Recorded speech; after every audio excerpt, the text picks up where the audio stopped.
ಶ್ರೀನಿವಾಸ್ ಪ್ರಸಾದ್ ಅವರು ತಗುಲಿದ್ದಾರೆ. ಮಾನ್ಯ ಶ್ರೀನಿವಾಸ್ ಪ್ರಸಾದ್ ಅವರು ಈ ರಾಜ್ಯದಲ್ಲಿ ಒಬ್ಬ ಯುವಕನಾಗಿ ತಮ್ಮ ರಾಜಕೀಯ ಜೀವನವನ್ನು ಪ್ರಾರಂಭ ಮಾಡಿ ಅನೇಕ ವರ್ಷಗಳು ಸಂಸದರಾಗಿ ರಾಜ್ಯದ ಸಮಸ್ಯೆಗಳನ್ನು ಹಿತವನ್ನು ಕಾಪಾಡೋದರಲ್ಲಿ ಅವರು ಅನೇಕ ಬಾರಿ ಯಶಸ್ವಿಯಾಗಿದ್ದಾರೆ.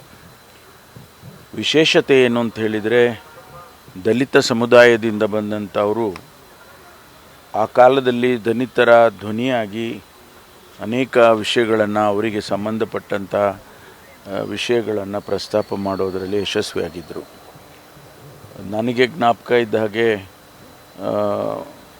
ಮೈಸೂರು ಜಿಲ್ಲೆಯಲ್ಲಿ ಬದನವಾಳು ಗಲಾಟೆ ಇವತ್ತು ಕೂಡ ನಮಗೆಲ್ಲ ನೆನಪಿಸ್ತದೆ. ಹಾಗಾಗಿ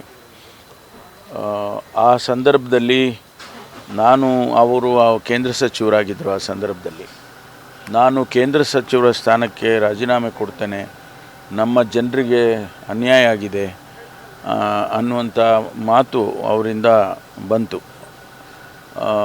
ಅವರು ದಲಿತರ ಧ್ವನಿಯಾಗಿ ಈ ರಾಜ್ಯದಲ್ಲಿ ಕೆಲಸ ಮಾಡಿದರು. ಅನೇಕ ರಾಜ್ಯದಲ್ಲಿ ಸಚಿವರಾಗಿ, ನಮ್ಮ ರೆವಿನ್ಯೂ ಸಚಿವರಾಗಿ ಕೂಡ ಇದ್ದರು. ನಾವೆಲ್ಲರೂ ಅವ್ರ ಜೊತೆಯಲ್ಲೇ ಕೆಲಸ ಮಾಡಿದ್ವು. ಸಿದ್ದರಾಮಯ್ಯನವರ 2013ರಲ್ಲಿ ಅವರು ಇವತ್ತು ತೀರ್ಕೊಂಡಿರ್ತಕ್ಕಂಥದ್ದು ನಮಗೆಲ್ಲರಿಗೂ ಕೂಡ ಭಾಳಷ್ಟು ನೋವಾಗಿದೆ. ಯಾಕೆಂದರೆ ನಮ್ಮ ಒಬ್ಬ ನಾಯಕ, ನಮ್ಮ ಮುಖಂಡ ಒಬ್ಬರನ್ನ ನಾವು ಕಳ್ಕೊಂಡಿದ್ದೇವೆ. ಹಾಗಾಗಿ ಭಾಳಷ್ಟು ನೋವಾಗಿದೆ. ಅವರ ಆತ್ಮಕ್ಕೆ ಶಾಂತಿ ಸಿಗಲಿ ಅಂತ ಹೇಳಿ ನಾನು ಈ ಸಂದರ್ಭದಲ್ಲಿ ಹೇಳೋದಕ್ಕೆ ಬಯಸ್ತೇನೆ. ಮತ್ತು ಅವರ ಕುಟುಂಬ ವರ್ಗದವರಿಗೆ ಅವರ ನಷ್ಟವನ್ನು ಭರಿಸ್ತಕ್ಕಂಥ ಶಕ್ತಿಯನ್ನು ಕೊಡಲಿ ಭಗವಂತ ಅಂತೇಳಿ ಪ್ರಾರ್ಥನೆಯನ್ನು ಸಲ್ಲಿಸ್ತೇನೆ.